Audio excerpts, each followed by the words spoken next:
24 மணி நேரம் உங்களோடு இருக்க எனக்கு ஆசைதான். வர முடியும். எனக்கென்று வேற எந்த பெரிய வேலையும் கிடையாது. நீங்கள் கூப்பிடுகிற இடத்திற்கெல்லாம் வருவதுதான் என்னுடைய வேலையே.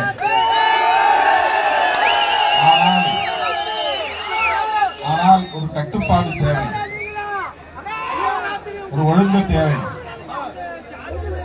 நீங்கள் கட்டுப்பாடு இல்லாமல் நடந்து கொள்கிற போது தடுமாறி நான் கீழே விட நேர்ந்தால் கூட நீங்களே என்னை விதித்து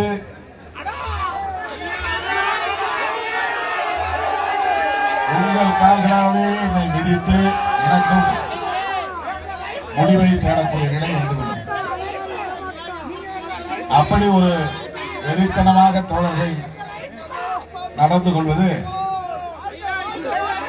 உள்ளபடியே வேதனை அளிக்கிறது, அச்சத்தை தருகிறது. வண்டியை விட்டு இறங்கினால் மேடைக்கு எந்த இடர்பாடும் இல்லாமல் ஏறி வர வேண்டும்.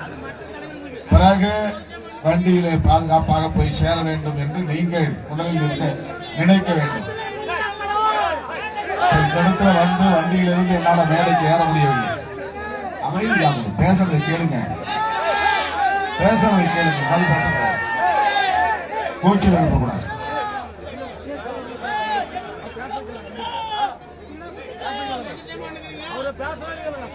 தோழர்கள் கையெல்லாம் கீறி பல இடங்களில் ரத்த காயம். நவலையிலே ஒரு பையன் ஓங்கி பின்னால் இடித்ததில் கடுமையாக தலை சுற்றல். இதெல்லாம் இல்லாமல் இருந்தால் எந்த நேரம் உங்களோடு என்னால் பயணிக்க முடியும். ஒரு நிகழ்ச்சிக்கு குறிப்பிட்ட நேரத்தில் வந்து சேர்ந்து அதை முடிக்க உங்களுடைய ஒத்துழைப்பு முக்கியமானது. திட்டமிடாத ஏராளமான நிகழ்ச்சிகள் வழியில எந்த இடத்திலையும் நான் குடியேற்றல் சொல்லல. நேரா செங்கத்தை முடிச்சுட்டு அம்மாப்பேட்டை முடிச்சுட்டு கம்பெனியோடு வரணும். வந்திருந்தா இங்க 7 காலத்துல வந்துருக்க முடியும். நிகழ்ச்சி ஒரு அரை மணி நேரம் முடிச்சுட்டு நான் 8 மணிக்கு திரும்பி இருக்க முடியும். இந்நேரம் நான் சென்னையை நெருங்கி இருக்க முடியும். ஆனால் வழிநெடுக திட்டமிடாத நிகழ்ச்சிகள், ஆங்காங்கே வழிமறித்து தோழர்கள் அவ்வளவு நெருக்கடிகளை தந்தார்கள் என்பதை வருத்தத்தோடு சுட்டிக்காட்டுவது என்னுடைய கடமையாக இருக்கிறது. இன்னும் பல தூரத்தை நாம் கடக்க வேண்டி இருக்கிறது. நாம் இப்போ சும்மா ஒரு மாநில கட்சி என்கிற அங்கீகாரத்தை தான் பெற்றிருக்கிறோம். அதுக்கே 25 வருஷம் நான் படாத பாடுபட வேண்டியிருந்தது. 10 வருஷம் தேர்தல் அரசில் வராமல் மொத்தத்தில் 35 ஆண்டுகள் ஒரு மாநில கட்சி என்ற அங்கீகாரத்தை பெறுவதற்கு பெரும்பாடுபட நேர்ந்தது. சில பேர் 50-60 வயசு வரலும் சினிமாவில் நடிச்சு புகழை தேடி, பொருளை தேடி, சுகத்தை தேடி சொகுசாக வாழ்ந்துவிட்டு இளமை காலத்தை எல்லாம் சொகுசாக கழித்துவிட்டு தேவையான அளவுக்கு சொத்து சேர்த்து வைத்துக் கொண்டு காலாவதியான காலத்தில் அரசியலுக்கு வந்து அதிகாரத்தையும் கைப்பற்றுகிறார்கள். அவங்க ஊரா இப்படி போய் அலைய வேண்டியதில்லை, ஊரா போய் கொடியேற்ற வேண்டியதில்லை, ஊராய் போய் மக்களை சந்தித்து பேச வேண்டியதில்லை. உடனே கட்சியை தொடங்கலாம், அடுத்து ஆட்சிக்கு போகலாம். ஆனால் என்னுடைய இளமையை முழுமையாக தொலைத்து தூங்க வேண்டிய நேரத்தில் தூங்காமல், சாப்பிட வேண்டிய நேரத்தில் சாப்பிடாமல், வாழ வேண்டிய நேரத்தில் வாழாமல், உழைவென்றால் என்னவென்று தெரியாமல், உறக்கம் என்றால் தேவையான நேரம் உறங்காமல், பொழுதுபோக்கு என்றால் தெரியாமல் சினிமாவுக்கு போனதில்லை, பீச்சுக்கு போனதில்லை, பொழுதுபோக்கில் கலந்து கொண்டதில்லை, விளையாட்டில் பங்கேற்றதில்லை, லீவு நாள் என்று சனி ஞாயிறிலே ஓய்வெடுத்ததில்லை, குடும்பத்தோடு கோடை வாசஸ்தலம் போய்விட்டு வருவோம் என்று போனதில்லை, குடும்பத்தோடு வெளிநாட்டுக்கு போய்விட்டு 10 நாள் சுற்றிவிட்டு வருவோம் என்று சுற்றியதில்லை. விரும்பிய உணவகங்களுக்கு போய் நல்ல நாக்குக்கு சுவையாக சாப்பிடலாம் என்று சாப்பிட்டதில்லை. கிடைக்கிற கஞ்சியை குடித்துக் கொண்டு ஒரு நாளைக்கு 3 மணி நேரம் 4 மணி நேரம் உறங்கி 35 ஆண்டு காலம் பாடாய்பட்டு அரும்பாடுபட்டு வாழ்க்கையை முழுமையாக தொலைத்து இந்த இடத்தை அடைந்திருக்கிறோம். ஒரு மாநில கட்சி என்ற அங்கீகாரத்தை பெறுவதற்கு இவ்வளவு பெரிய இழப்பை சந்தித்துதான், வாழ்வை தொலைத்துதான் இந்த இடத்தை எட்டி பிடிக்க முடியும். அப்படி இருந்தும் நம்முடைய வளர்ச்சியை பொறுக்காத சாதி வெறி பிடித்த கும்பல் நம்முடைய கொடிக்கம்பத்தை வெற்றி சாய்க்கிறார்.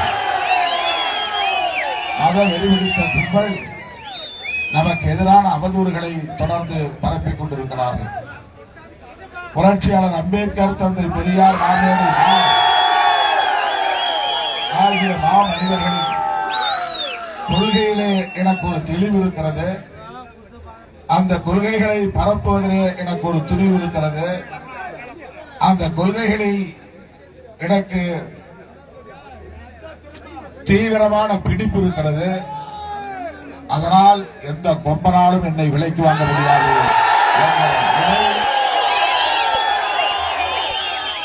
இன்றும் அனைவரையும் அதிர்ச்சி அடைய வைக்கிறது. நான் சராசரி அரசியல்வாதியாக இருந்திருந்தால் எப்போதோ பாதை மாறி இருப்பேன். நான் சராசரி அரசியல்வாதியாக இருந்திருந்தால் எப்போதோ இந்த கட்சிக்கு அங்கீகாரத்தை கூட பெற்றிருக்க முடியும். நான் சராசரி அரசியல்வாதியாக இருந்திருந்தால் நேற்றைக்கு ஒரு நிலைப்பாடு, இன்றைக்கு ஒரு நிலைப்பாடு என்று எடுத்திருக்க முடியும். நான் சராசரி அரசியல்வாதியாக இருந்திருந்தால் என்னுடைய வாழ்க்கையே முழுமையாக வேறு நிலைக்கு மாறியிருக்கும்.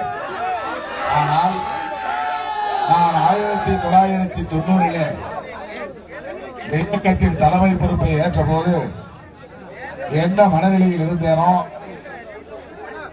எப்படிப்பட்ட வாழ்க்கை வாழ்ந்தேனோ,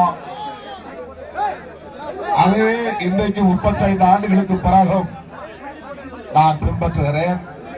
அந்த வாழ்க்கையிலேயே பயணிக்கிறேன். 3 முறை நான் நாடாளுமன்ற உறுப்பினராக தேர்ந்தெடுக்கப்பட்டிருக்கலாம். ஆனால் ஒரு நிமிடம் கூட எனக்கு எம்பி என்ற எண்ணம் வந்ததே இல்லை. அதை நான் யாரிடத்திலும் பெருமிதமாக சொல்லிக் கொண்டதும் இல்லை. அதிகாரிகளிடத்தில் கூட நான் எம்பி பேசுகிறேன் என்று ஒரு நாளும் நான் பேசியதில்லை. விடுதலை சிறுத்தைகள் கட்சியின் தலைவர் திருமாவளவன் பேசுகிறேன் என்றுதான் என்னை நான் அடையாளப்படுத்திக் கொள்கிறேன். பதவி பரிசிலே எந்த ஈர்ப்பும் எனக்கு இருந்ததில்லை, இனியும் இருக்கப் போவதில்லை. ஏன் இதை சொல்லுகிறேன் என்றால், நீங்கள் மட்டும் நான் சொல்லுவது போல் கட்டுப்பாடாக இருந்தால்,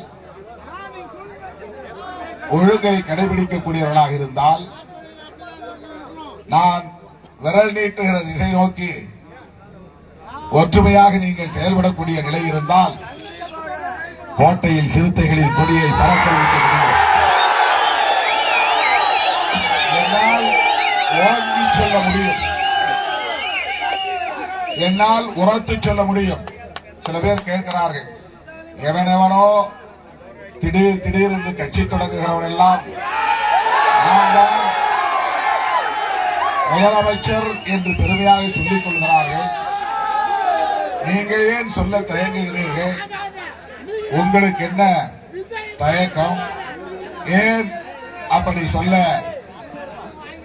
மனமில்லை என்றெல்லாம் பத்திரிகையாளர்கள் இடத்திலே பல முறை கேட்டிருக்கிறார்கள். முதலமைச்சர் பதவி என்பது மக்கள் பார்த்து தருகிற ஒன்று. அது ஒரு கட்டளை, அது ஒரு பதவி அல்ல. அதை நாமே நான் தான் அடுத்த முதலமைச்சர் என்று சொல்லிக் கொண்டு தம்மட்டம் அடிப்பதிலே எந்த பெருமையும் இல்லை.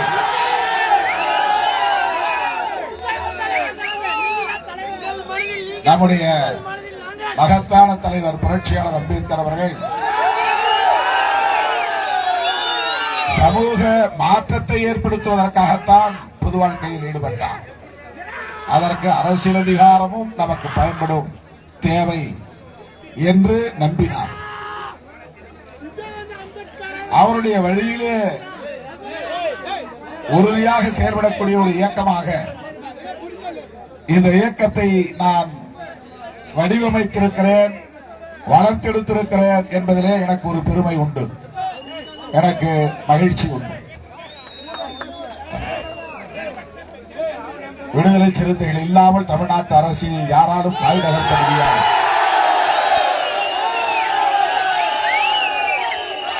இது என்னுடைய கர்வம் அல்ல, காலத்தின் கட்டளை. இது நான் கர்வத்தோடு பேசவில்லை. ஆனால் காலம் அப்படி ஒன்றை தீர்மானித்திருக்கிறது. சிறுத்தைகள் இல்லாமல் தமிழ்நாட்டில் அரசியல் நடக்காது, காய்களை நகர்த்த முடியாது என்பதை இந்த 35 ஆண்டு காலம் நாம் சகித்துக் கொண்ட பொறுத்துக் கொண்ட அரசியல் நடவடிக்கைகளால் இந்த நிலையை காலம் தீர்மானித்திருக்கிறது, காலம் உருவாக்கி இருக்கிறது. 2026 தேர்தல் யார் முடிவெடுக்க போகிறார்கள்? அந்த தேர்தலில் எத்தகைய முடிவு, யாருடைய முடிவால் நிகழப்போகிறது என்பதை இன்றைக்கு அரசியல் வல்லுநர்கள் எல்லாம் உற்று நோக்குகிற ஒரே இயக்கம் விடுதலை சிறுத்தைகள் கட்சிதான். விடுதலை சிறுத்தைகள் கட்சி எடுக்க போகிற முடிவுதான் 2026 தேர்தலை தீர்மானிக்க போகிறது என்பது அரசியல் வல்லுநர்களின் நம்பிக்கையாக உள்ளது. இதற்கு இன்னும் வலு சேர்க்க வேண்டுமானால் நாம் கட்டுப்பாடு உள்ளவர்களாக, அரசியல் தெளிவுள்ளவர்களாக, ஒரு தலைமையின் கீழ் கட்டுப்பட்டு செயல்படக்கூடியவர்களாக, அதை நடைமுறைப்படுத்தக்கூடியவர்களாக நம்மை தகுதிப்படுத்திக் கொள்ள வேண்டும். அதுதான் உங்களிடத்திலே நான் விடுக்கிற வேண்டுகோள். கம்பைநல்லூரிலே பேசுகிறேன் என்றாலும் கூட இது உலகம் முழுவதும் எல்லோரும் கேட்கிற, சமூக ஊடகங்களின் வாயிலாக கேட்கிற ஒரு சூழல் இருப்பதனால் நான் ஒட்டுமொத்தமாக தமிழ் சமூகத்தின் முன்னால் பேசிக் கொண்டிருப்பதாக எண்ணிக்கொண்டேதான் பேசுகிறேன். எனவே தமிழ்நாடு முழுவதும் இருக்கிற சிறுத்தைகள் இத்தனை காலம் நான் எடுத்த எல்லா முடிவுகளுக்கும் முழுமையான ஒத்துழைப்பை நல்கியதன் விளைவாகத்தான் இந்த இடத்தை நாம் எட்டியிருக்கிறோம். தேர்தலுக்கு முன்னதாக நம்முடைய அமைப்பை, புதிய மறுசீரமைப்பு நடவடிக்கையை நிறைவேற்றியாக வேண்டும் என்கிற ஒரு பெருஞ்சுமையும் நம் முன்னால் கிடக்கிறது. நான் 3 நாள் வியட்நாம் போய்விட்டு உலகத் தமிழர் மாநாட்டில் பங்கேற்றுவிட்டு நேற்று 11 மணிக்கு காலையில் வந்து இறங்கினேன். நேற்று 11 மணியிலிருந்து ஒரு நொடி கூட ஓய்வில்லை. அயல் நாட்டிலிருந்து என்ன உடையை உடுத்திக் கொண்டு வந்தேனோ அதைத்தான் நேற்று திருவண்ணாமலையிலே நள்ளிரவு வந்து படுக்கிற போதும் உடுத்தியிருந்தேன். விடியற் காலை எழுந்து இந்த நிமிடம் வரையில் ஓய்வில்லை. இப்படி ஓடிக்கொண்டே நாம் இருக்கிறோம், உழைத்துக் கொண்டே இருக்கிறோம். ஆனால் அறுவடை செய்கிற போது ஏமாந்து போகிறோம். நமக்குரிய பங்கீடு கிடைப்பதில்லை. நம்முடைய வலுவுக்கேற்ப அதிகார பகிர்வு கிடைப்பதில்லை. அதற்கு என்ன காரணம்? நாம் இன்னும் நம்மை முழுமைப்படுத்திக் கொள்ள வேண்டும், வலிமைப்படுத்திக் கொள்ள வேண்டும். கட்டுப்பாட்டை, ஒழுங்கை கடைபிடிக்கிற ஒரு மகத்தான பேரியக்கம் என்பதை உறுதிப்படுத்தியாக வேண்டும். இதைத்தான் நான் ஒவ்வொரு வேளையிலும் திரும்ப திரும்ப நினைவூட்டி வருகிறேன். கம்பைநல்லூரிலும் நினைவூட்டுகிறேன். இது ஒரு துக்க நிகழ்ச்சி தான் என்றாலும் கூட பல ஆயிரம் பேர் திரண்டிருக்கிற சூழலில் வெறுமன வீர வணக்கம் செலுத்திவிட்டு நான் விடைபெறுவது பொருத்தமாக இருக்காது என்ற நிலையில இந்த வாய்ப்பை பயன்படுத்தி என்னுடைய உணர்வுகளை பகிர்ந்து கொண்டேன். மேலும் இந்த குடும்பத்திற்கு வளர்மதியில் 10,000 ரூபாய் வழங்குகிறார்.